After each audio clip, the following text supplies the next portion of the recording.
c'est le village de Zufgen qui a accueilli le départ de la 36e édition du Tour de Moselle.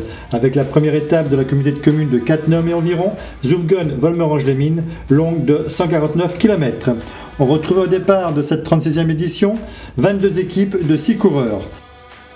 Dès le départ, l'allure était très rapide. Rapidement, on atteignait Cerques-les-Bains avec le premier Grand Prix de la montagne où l'on voyait passer en tête Léo Kramer devant Van der Storm et Dylan Corkery. Quelques kilomètres plus loin, nous avions le premier point chaud où l'on voyait passer en tête Jordan Labrosse devant Baptiste Weistrofer et Antoine Roussel. Aucune échappée sérieuse ne se développait compte tenu de l'allure très rapide. 44 km 600 avaient été parcourus au cours de la première heure. L'échappée la plus sérieuse allait se développer aux alentours du 60e kilomètre sur une attaque de Jordan Labrosse, vite rejoint par Renard Aquin, Brieux-Roland, Baptiste Weistrofer, Antoine Roussel et Aaron van der Becken. Les 6 hommes allaient caracoler en tête pendant de longs kilomètres et allaient compter jusqu'à 2 minutes d'avance. Au deuxième point chaud à Entrange, on voyait passer en tête Baptiste Weistrofer devant Jordan Labrosse et Brieux-Roland. Puis les coureurs allaient rejoindre la première montée de Saint-Michel où l'on voyait passer en tête Henri-François Renard Aquin des Tubes devant Baptiste Weistrofer Loudéac et Jordan Labrosse AG2R Citroën U23.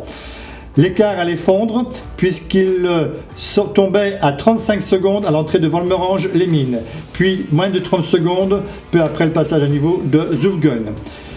À 15 km de l'arrivée, on retrouvait 4 hommes en tête, Jordan Labrosse, Ilan Larmet, Thibaut Saint-Guilhem, Clément Braz-Afonso. Les 4 hommes ne possédaient que 10 secondes d'avance sur le peloton à l'amorce de la deuxième montée du Saint-Michel. Mais dans l'ascension, les 4 hommes creusaient l'écart et allaient atteindre rapidement 30 secondes. On voyait passer en tête Jordan Labrosse devant Ilan Larmet et Thibaut Saint-Guilhem.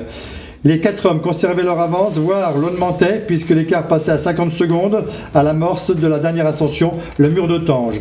Dans ce mur de Tange, Jordan Labrosse portait une attaque, partait seul et s'envolait vers la victoire.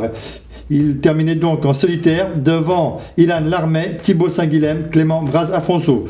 Le sprint du peloton était remporté par Émilien Janière, le coureur de l'équipe Vendée-U. Jordan Labrosse endossait donc le premier maillot blanc du Tour de Moselle 2022 en compagnie de Madame Rachel Zirovnik, conseillère départementale.